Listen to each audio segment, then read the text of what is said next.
welcome you in. It's everybody's favorite day of the week. It is, well, favorite in COVID aspects here in Arizona. Thursday, we know you love the weekends instead and love Fridays, but on Thursday, we get all of that new zip code data from the county. For those of you watching from Maricopa County, we can dive right into all those zip code numbers. We can look at your school district, your grandchild's school district, what's going on in your neighborhood. Put your zip code in the comments, or the school district you want to look up in the comments. We'll get to it in just a matter of seconds. First, Garrett, before we do that, we start where we always do with that summary page real quick to get an overview of how things look. And as we do, I want to note we have just passed a larger milestone number, if you will. Worldwide cases have just passed 32 million. We told you yesterday we were getting close to 7 million here in the U.S. We have not hit that just yet, but we are very, very close. So quickly, we'll dive into the Arizona numbers, then we'll get to all of these zip codes. Hi, everybody. Thanks for joining us. Already going through. So, yep, we'll get through as many zip codes as possible. Okay, really quick.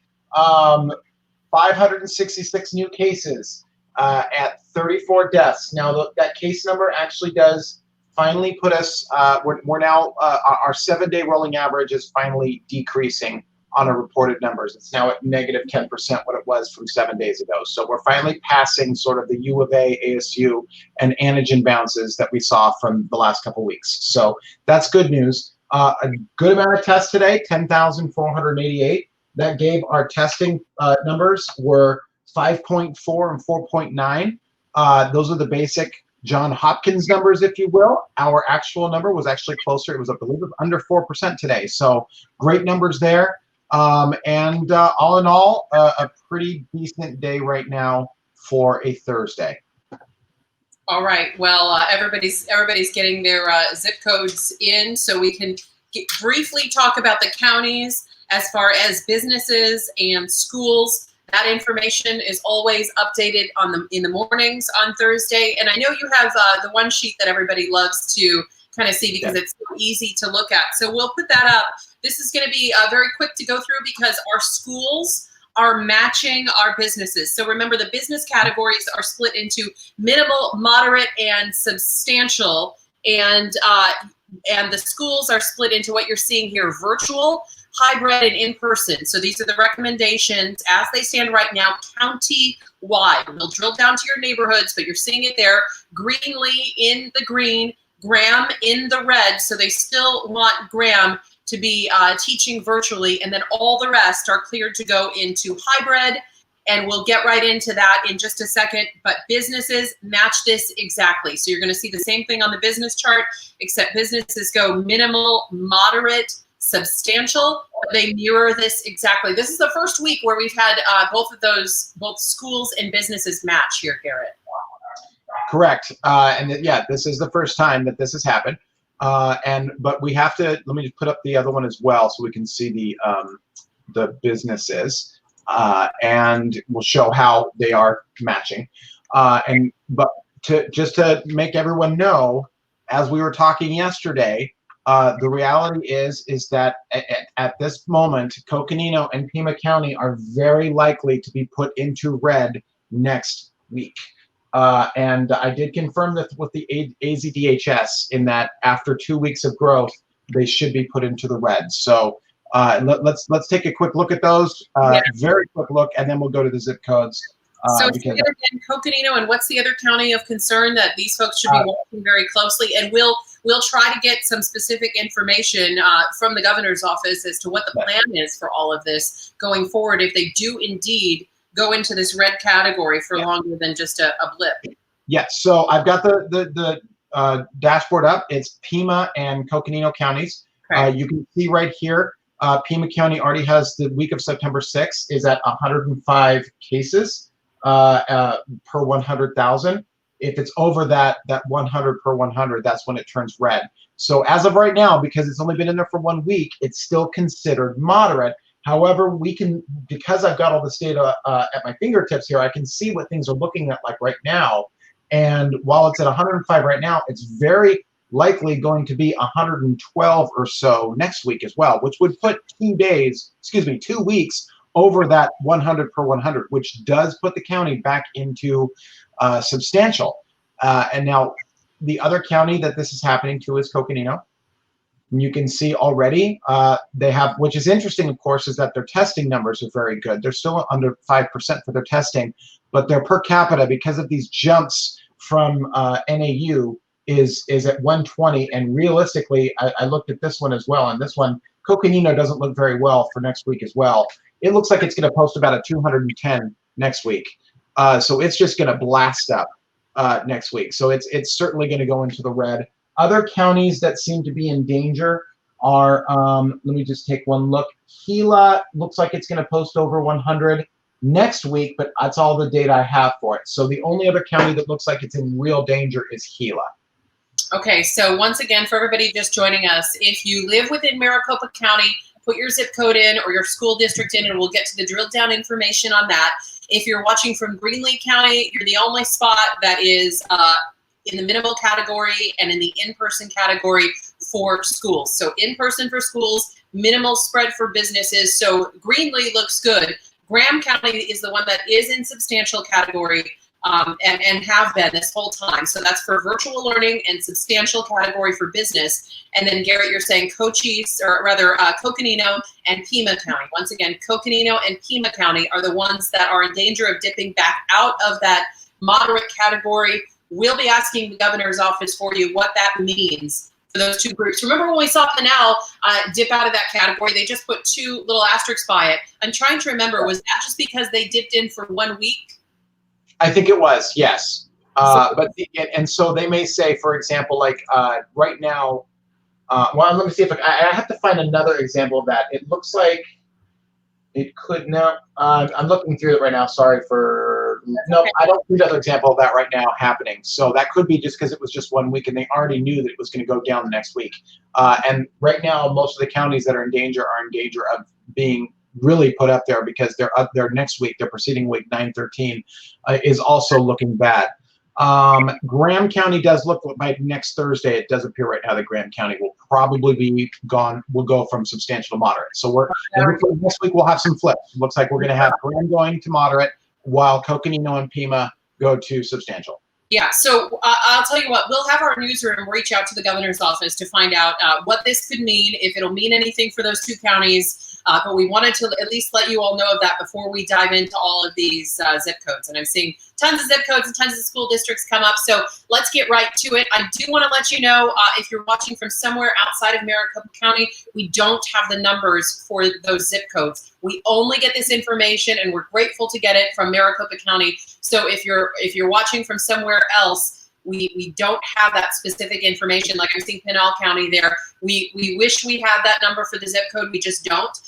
But what we can tell you is that at this point, they're solid in that moderate category. They're solid in that hybrid category. And you'll want to check with your specific school district about what they plan to do. And you can find the very latest information on that at abc15.com/schools. So you'll see the plans listed within there. All right, everybody. Okay. Let's get right into these zip codes. Let's get right in. I'm gonna start from the largest the largest jurisdiction and go down to the smallest. So just hold off for just a couple more seconds before we get to the zip codes. We're gonna start here, and you can see that as far as the cities are concerned, Tempe is still considered substantial, but it's because of last week, which means that it does appear right now that the city of Tempe is on track to going back to moderate by next Thursday. Very possibly. I don't know 100%, but that could happen. Yeah. Same thing with Buckeye. Buckeye was put into moderate because of a lot of testing they did down at the lower Buckeye jail complex last week, or excuse me, 2 weeks ago. And it looks like they're because that testing is now over, they're going to be put back into yellow next week. So those are the cities. I'm sorry, Katie. As you are pulling this up, I just want to address Tanisha's comment. Tanisha, I'm so sorry. They don't give us any more information outside of Maricopa County. If you're in another county, call your county. Ask them why they're not releasing this information. We wish we could cover this for everybody. It's just we're only lucky enough to get this from Maricopa County. They're the only county releasing this. So I wish we had more information for you outside of just the overview for your county. High school districts, we have Tempe is still considered substantial, but that is also because of cases per 100 from 2 weeks ago. So it looks like Tempe Union High School will probably be put back into moderate by next week. That is the same situation with Buckeye Union High School. So it does appear that we are very likely to have all the Union High Schools in virtual by next week. Now let's go to the hybrid. Yeah, hybrid. Sorry. Yes, my apologies. Hybrid. The unified high school, the unified districts, they fare much better. They're in the suburbs. You can see many of these. Their percent positives. I mean, they're only at 32. Here's Queen Creek, which I know was one of the first to go to hybrid, and they're at 32. And then we've got Mesa at 19 at this point. That's pretty incredible for Mesa. They were in the orange for a while. And then Scottsdale at 35, and that's a 3.74, very good number. Paradise Valley, 29, very good number for them as well. I'm just seeing great numbers across the board for all the unified school districts. So it does look like in the outskirts of the county, things are starting to look really good.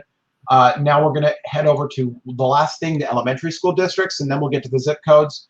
The elementary school districts, this is still impacted by the 85281 ASU increases. You can see it just made moderate.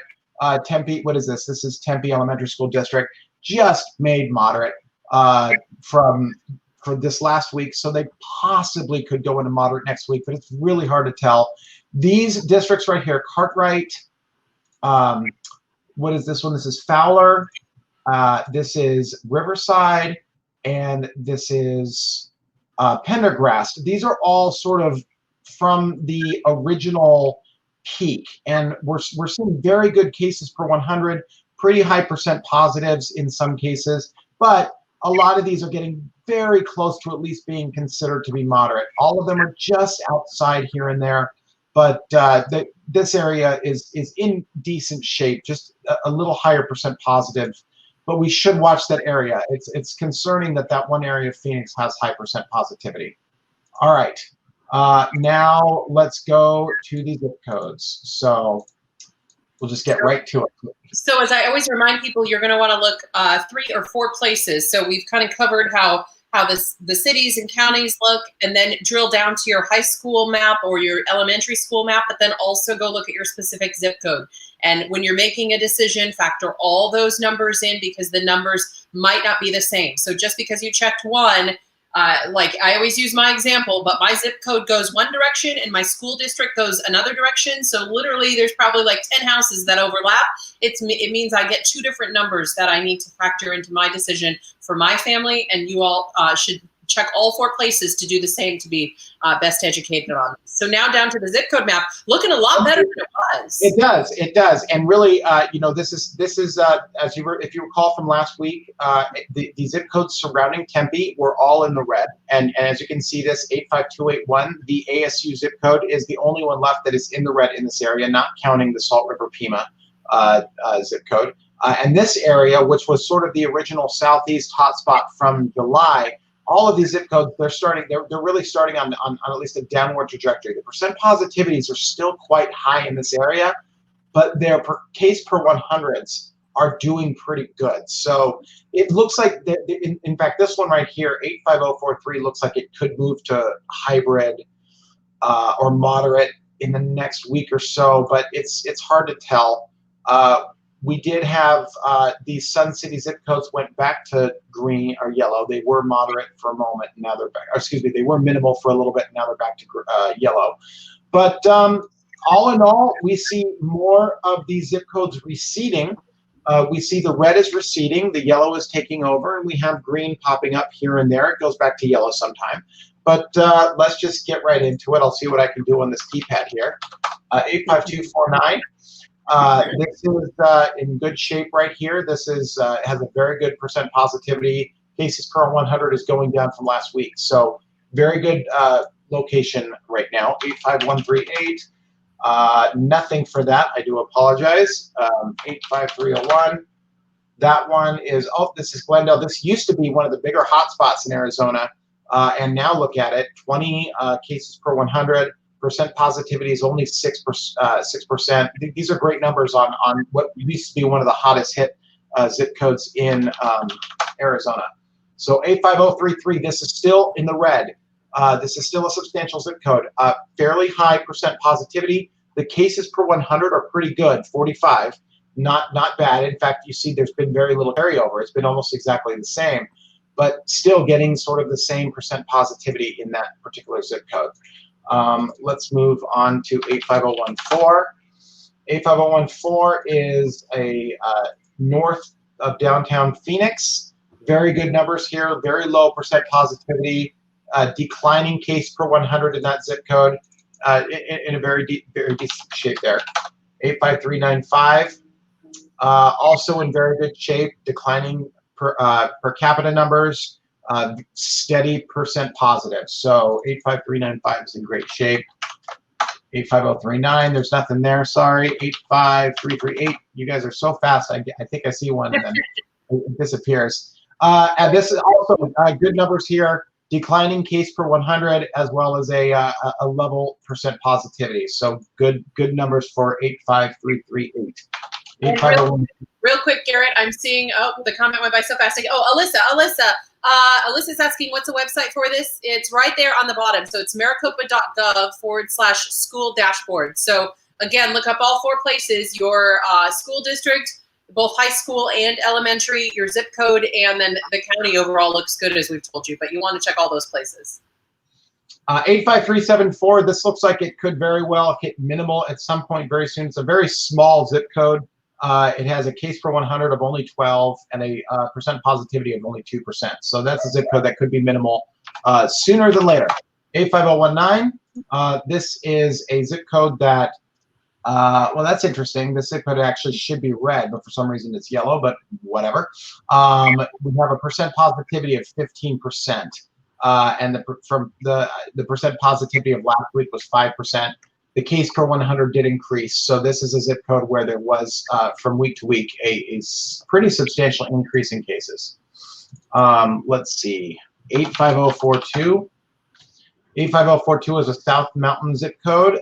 Very good numbers here, declining case per 100, and a pretty level percent positivity for that zip code. 85310. I'm probably going to do. Oh, look, we got the green one. Somebody picked the green one. Yay! All right.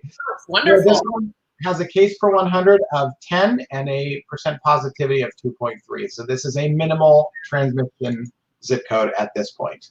85338. I'm sure I've already done this one. Yep, I have. Yellow. 85392. 85392. This is usually a hotly requested zip code. Lower case per 100 as well as a lower percent positivity. So all good news for 85392. 85323. That one, oh look, it's neighbor. This one is it's still considered virtual because it's just over 7% from last week, but everything's declining in that zip code. Things look good. 85051. 85051. Everything here looks good. It's a declining zip code. That's great. 85044. 85044 is our Tukey, and also a slightly high percent positivity, but still a case per 100 that has a slight decline. 85250. 85250. Oh, this is great. Look at this. I mean, case per 100 is only 17. Percent positivity is gone up a little bit, but only by a point. This zip code is in really good shape. 85041. Here we go. This is a Phoenix zip code, and it is essentially just carried over from last week. It's almost exactly the same at a case per 100 of 31. So no real change at 85041. 85003. Sorry, I was a little slow to get to that one there. Oh look, this one's doing really good. This is interesting. Like, look at how these two sort of fit in. They're basically brother and sister zip codes in downtown Phoenix. One has a case per 100 of 25. It has increased slightly from last week, but nowhere near what I would consider problematic at this point.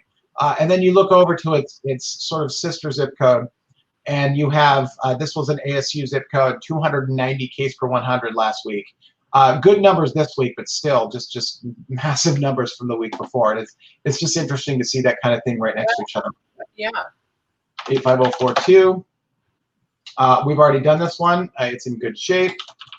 85226. This will be in good shape. Yep. Oh, slightly increasing numbers, but still pretty good, but slightly increasing. And that will happen when you get to that level. When you're starting to look at numbers that are that low, you're gonna. I've already done that one. I think I hit that one 3 times. So a lot of people like that zip code. If I go, oh, I lost it. Sorry. Shoot. I could do a couple more of these. 85209. Right? Haven't done this one yet. No, I have not done this one yet. Oh, great numbers here. Percent positivity is less than almost 1%, and the cases per 100 are 20 and declining. So good stuff in 85209. 85201. This is right next to ASU. Very interesting. Look at this one. This one has barely anything going on, and it's right next to ASU. That's fascinating. Yeah, Declining case per 100. Yeah. It's a good example, Garrett, of why it's important to look at each of these, whether you look at the school district, you look at the zip code, because then you can really get a better idea of your specific neighborhood, especially if there's somewhere a prison or university or something like that would sway the numbers a bit.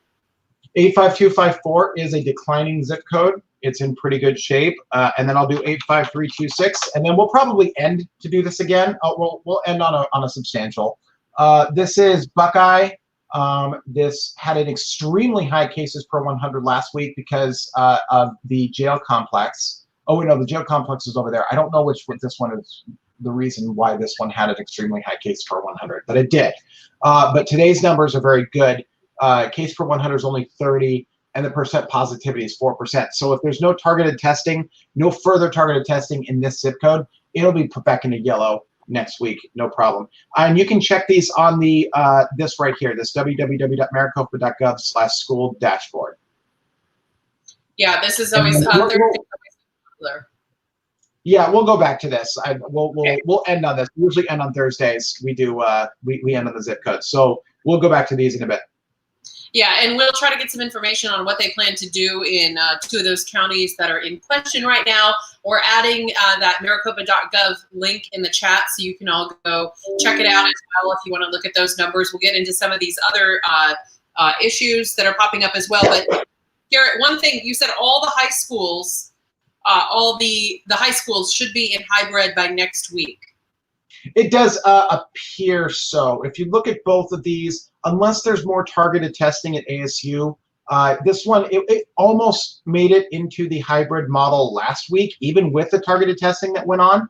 So the likelihood is this district, Tempe, will probably be in the hybrid next week. And this one's the exact same. There was something went on there. I don't know what's in this area. I don't know this area well enough to know what caused the targeted testing or the massive jump in case numbers in this area. Can you share your screen one more time? I'm sorry? Oh, yeah. Sorry, I'm sitting here talking to my screen and not sharing it. That's nice. So this is Buckeye Union High School. And this one, I said, this one was impacted by that zip code that we ended on.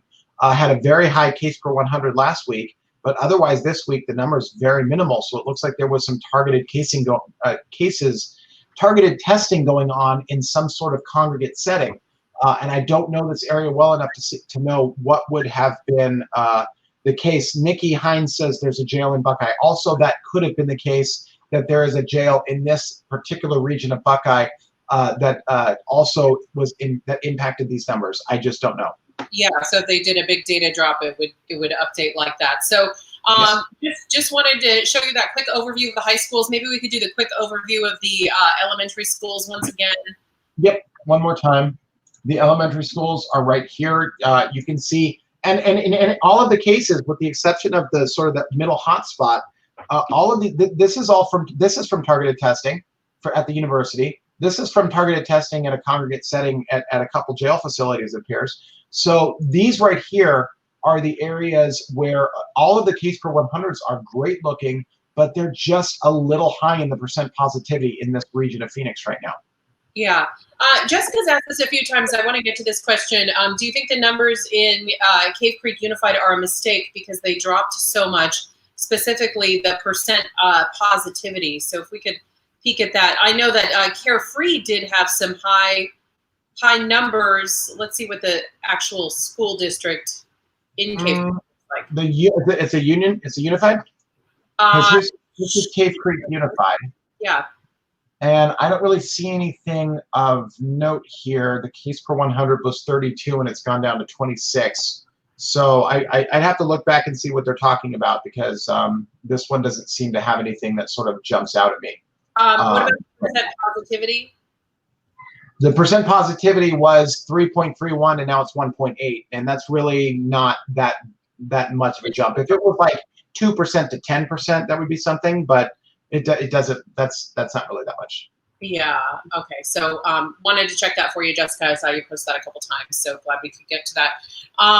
Okay. So a good illustration on why it's important to look both at the zip codes, look at the unified school districts if that's in your area, or the elementary schools. Look at all of those things, because some of those numbers could be different for each. So one of the things to check out.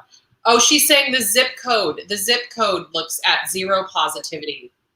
Okay, so that does happen. Yeah. Zip codes do have 0 positivity sometimes, because the tests don't always match what the case number looks like sometimes. So that does happen, and especially in a zip code that would have such a low population as this tiny zip code compared to what's around it. So it can occur. Mm-hmm. That was one of the things I was going to point out. There was another tiny zip code that we were looking at, and it had changed dramatically. And I wanted to remind whoever that was, when it's small like that, it can drop dramatically, and then it can rise dramatically with just a small number of cases. Especially the percent positive. I mean, the case per 100 is a normalized number, so it won't jump as much as you would see. But the percent positive is not normalized. If a bunch of tests are taken in that area, then it's going to, and even if it's a small zip code, the per capita number may go up, 5, 8, but that percent positive could go from 1 to 10, with the exact same values. So okay. All right. We did get a lot of test results in though overnight.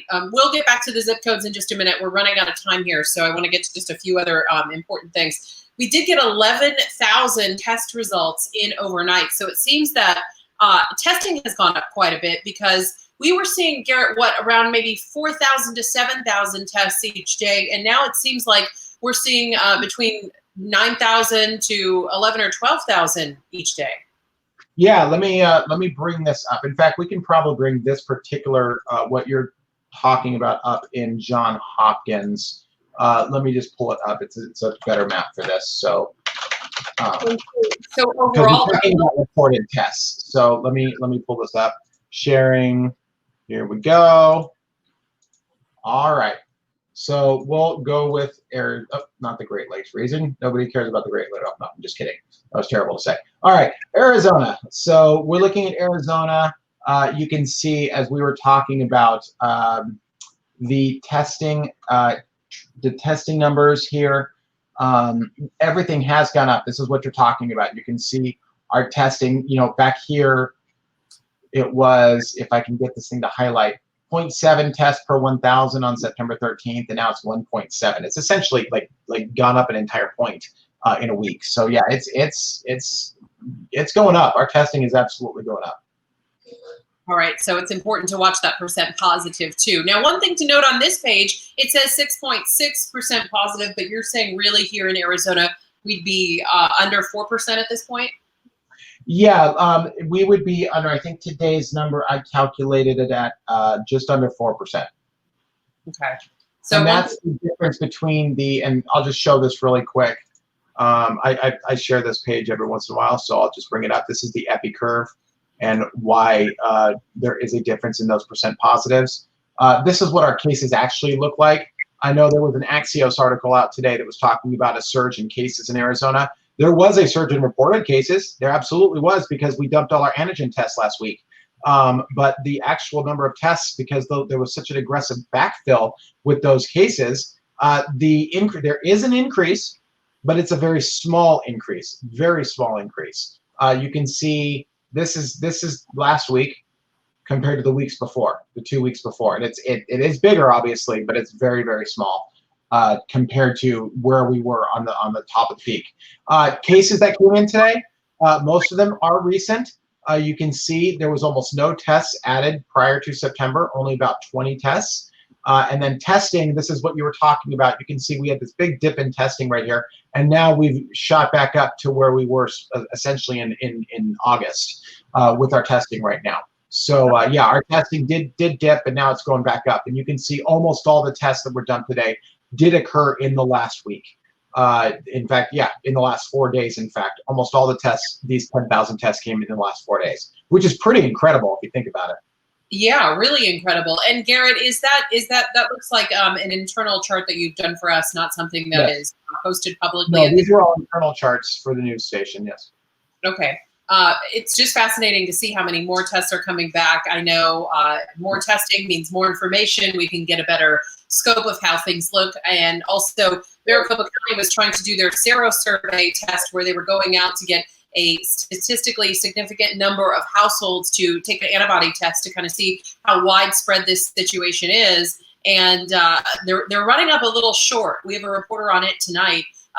They were not able to get as many households as they had hoped, and what they plan to do going forward to be able to make that statistically significant. It's still of value to the people who took the test because they got that information for free, whereas other insurance to go take that antibody test and learn that information and get that peace of mind. But statistically speaking, Garrett, in order to make this meaningful, they're going to still have to test a few more people. Yeah, and that's the problem. They've chosen random zip codes in Maricopa County. These are just literally chosen at random. Not, oh, this was an impacted zip code, so we have to test this. No, just randomly selected. And then in that zip code, they had to, find willing participants in that specific zip code. And it's difficult to do sometimes, especially right now. People don't really want to even answer their doors in many cases. Yeah. Kristen says, send them to my zip code. I know how you feel. I would love if they came to test at my house. I actually had poor timing in all of it. I had to go get an antibody test anyway. And I thought, you know what will happen? I'll go get an antibody test, and then they'll leave a hanger on my Google, and they would have done it for free. That's just the way it works. They did not, however, leave a hanger here. Otherwise, we would have been very excited to take part in it. All right, so let's get to the RT number. Is that still being affected as much? Is it a number of interest at this point, or should we hold off for a bit, waiting to see if some of these things sort of stabilize? No, I think we've had some pretty stable reporting in the last week or so. So I'm pretty comfortable with the RT number as it is right now. And it is at a 0.93. It was at a 0.94 yesterday and 0.93 before. It's basically dancing around this 0.93, 0.94. I'll bring it up right now and show you where we are. We're sort of back in the end of the pack, on the edge of the pack here, where we want, obviously the side you want to be on. Right. But our error bars are above and below 1.1 to 0.71 range. We do have one state in the United States, Ohio, that has a rate of transmission that's under 1 with all the error bars, but we also have 2 states that right now have error bars that are fully over 1, which are Wyoming and Washington, of all places. I'd have to look at that one to see what's going on in Washington. They're one of the first states that were hit by this whole thing. So yeah, this is, we've been sitting in this sort of 93, 94 sort of area for a couple of days now. Yeah, kind of hanging out in that range at this point. Okay, how do our hospitalization numbers look? I know that it's been pretty good throughout this last little bit. We were watching some of those emergency numbers for a bit just to make sure that everything sort of was steady there and we didn't see a pop. How have things been this week? Yeah, that's an interesting observation that I can't wait to tell you about. So if you recall, I'm just going to start with COVID-19 emergency rooms, because we've been talking about how this graph has been level for some time and how it was very strange to me that this graph had been level for as long as it had been, simply because it wasn't matching the COVID-like illness graph. And here it is right here. You can see it, this level movement. And then there's these 2 massive drops right here. We go from 867 to 701 and then 680. Well, I talked to AZDHS yesterday, and they informed me that one of our major hospital systems just stopped updating their numbers in these graphs. And what happens when you stop updating their numbers is that the values carry over from day to day. So there was one of our hospital systems, they wouldn't tell me which one, but one of the hospital systems simply just stopped doing it. And so all of their numbers for ICU, discharge, inpatient, ventilators, all their numbers remained static for an uncertain period of time at this point to me. But they just recently started updating, and you can see this massive fall off the cliff in emergency room department numbers that really should have had if I'm going to just sort of visualize it, this curve really should have looked like this the entire time. So we've been over-reporting our emergency room numbers for quite some time. It appears to me they probably stopped reporting around this time or so, and I don't think they're going to tell us that, but that's at least as far as the trajectory makes the most sense that they stopped reporting just in the last week of August. And so how long, are they done with this? They're not going to keep updating? No, they've updated. Here it is. So whichever hospital system, they said, whoops, my bad, and they began updating the numbers again. So they were over-reporting, which was causing these numbers to push up because they were probably one of these or something. They obviously weren't this one, but they were somewhere in here. And they just didn't change their numbers as other hospital systems were changing their numbers. And so they were keeping the number pressed up and level. And that's why we were saying, well, the emergency room numbers are level, and I don't know why, but they continue to be level. And that's exactly why they were levels, because someone just stopped reporting. So do we think that, are they going to go back and fix this, or will we get this information released? Is there a way to find it? So I don't know the answer to that, interesting enough, because this is literally done. But what ACDHS told me is that this is done there's literally somebody who walks around and does a bed count or a visitor count every day. I don't know if they're keeping this in a spreadsheet. That's up to the hospital systems, how they're actually maintaining this. They could literally have someone with a clipboard, for all I know, pulling out this information and then throwing it away once it's quote unquote input. So I don't know how many records they have.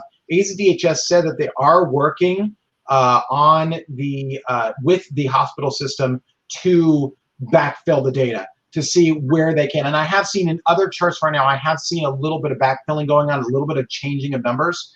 So they may have some of these numbers that they can change. So yeah, I don't know what the answers are yet, but ACDHS is gonna try to get as much of this data corrected as possible.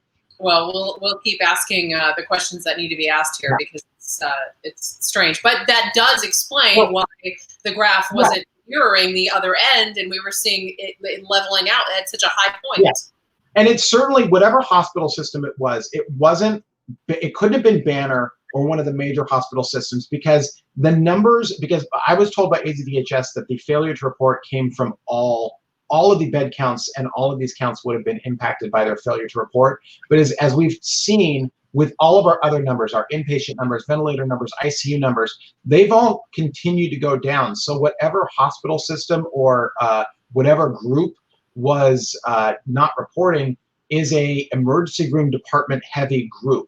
They had a lot of emergency room visits, but not a lot of inpatients, not a lot of ICU numbers, because simply their failure to report didn't really impact any of the other numbers. Oh my gosh, Garrett, if you hadn't asked this, how would people ever even find out that this was? I don't think anyone, I'm not trying to toot my own horn, but I don't think thank you. The only reason we noticed this was because of a massive drop in the emergency room visits that was completely uncharacteristic of anything we've seen. So it was like, well, we haven't had a change. Oh, and the discharge as well. The discharge number just shut up. But you go to the emergency room, we're like, oh, we just had 163 visit count drop in the emergency room. We haven't seen that since up here in July 14th. There is no reason that in where we are in this pandemic, at least if we're in a lull, that we should see 163 drop in visits in one day right now. And so that's, I put that out there. ACDHS figured it out as well and said, okay, we know what's going on.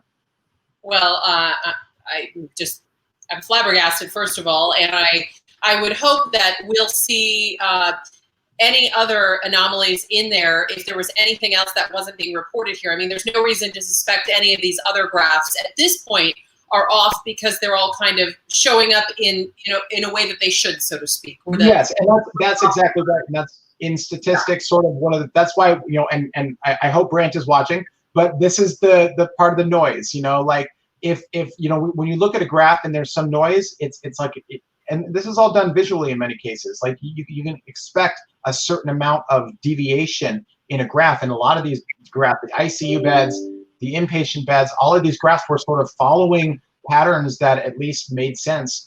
But when one of them sort of really pops out, and say, for example, if ICU beds increase by 50 for one day, it's like, whoa, what's going on? We haven't had except for when everything was, the pandemic was at its peak, we haven't had a growth or a decline of ICU beds of that much. So there must be sort of another explanation at this point. Yeah, and finding those anomalies and then asking for an explanation. It's so important.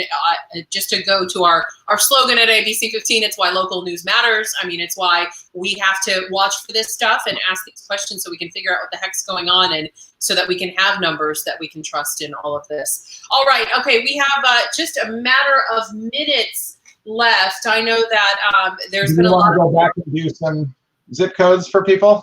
We can do that. Briefly, I want to let everybody know we're still on this whole this mask dilemma that's happening over in Scottsdale. They were talking about the idea of rescinding the mask mandate, and it is still in place for Maricopa County. So I've got a couple questions on my regular Facebook page about that, wondering, if it's still in place. It's still in place for the county at this point. So we'll continue to keep you updated on all of that. All right, let's end in the most popular place once again at some of those zip codes, and then we'll wrap it up for the day in a matter of minutes. Yes, 85028. This is right smack dab in the middle of Phoenix at the 51 freeway. You can see there has been an increase in percent positivity and cases per 100 from last week. Pretty significant jump too, from 3.8 to 6.4 and from 19 to 52. So definitely a zip code to watch as to why that would have occurred. 85085. This is a very North Phoenix zip code. This looks like it's on its way to minimal transition. Cases per 100 is at 16. Percent positivity is just under 3. Definitely on its way to getting green status at some point. 85207. 85207 is it's a Mesa zip code. Also appears to be heading towards minimal. It's at 11 cases per 100 and a percent positivity of 2.5. And then let's see, 85331. 85331 is Cave Creek. This one was minimal this week at 3 cases per 100 and a percent positive of 0. But it was at 40 last week, so it's still yellow, but it could be green next week. But it's a very small zip code population-wise, so who knows? 024. We were just talking about that, how the smaller zip codes can sort of fluctuate a lot more. Cases per 100. This is 85024. It has a increasing but only slightly case per 100 with an only slightly increasing case per percent positivity. 85140 does not exist. It's outside of Maricopa. I'm so sorry. 85298. 85298 is an East Valley zip code. Gilbert. Cases per 100 has gone up ever so slightly, and the percent positivity has also gone up ever so slightly. 85193. That one, I may have already done that one, but it does. If that's not a Maricopa zip code, I do apologize. Hey, Garrett, I'm going to let you continue to type in some of the zip codes for folks that are punching them in. We do have an update that's just coming into the newsroom that I want to pass along. It is 2:30 in the afternoon now for those of you who are watching this live. And at 3:15 and 45 minutes, we understand Governor Doug Ducey will be having a briefing. He'll be speaking with Arizona universities. We'll have an update on how the universities are partnering with the state to develop COVID-19 testing in innovative ways. So that will also likely mean that we will have time for questions with him. Because we have not heard from the governor in a while, we will be carrying it live everywhere. So we'll have it on our streaming devices as always. You know that much already. On all your favorite places to stream, and also on Facebook right here. And we will also be carrying it live on ABC 15 News. So we'll be carrying it over the airwaves as well as on our social media accounts. Thank you for continuing to update those numbers as well. If anybody missed their zip code, the address was just right there on the bottom. We'll make sure we post it in the comments again. There it is, maricopa.gov/schools dashboard, or school dashboard rather. Check your zip code, your school district, and also check city, county, check each layer of where you live so you can make the best decision for yourself and your family and your kids and your grandkids. Oh, we just got the link posted in the comments as well so that you have it. Once again, Governor Doug Ducey will be speaking in about 45 minutes. We'll carry it live on ABC 15 and on all your streaming devices as well as here. You can find us at Garrett_Archer on Twitter. I'm on Twitter at Katie Raml. If Facebook is your preferred method, you can find me at facebook.com/news from Katie. Remember, after his briefing at 3:15, we'll have newscasts for you at 4, 5, 6, and 10 p.m. And don't forget our 9 p.m. newscast. It's brand new over on CW 61. Thursdays are always busy. If we didn't get to all the zip codes, we can get to some more tomorrow when we join you. Same time, same place. Be safe out there, everybody.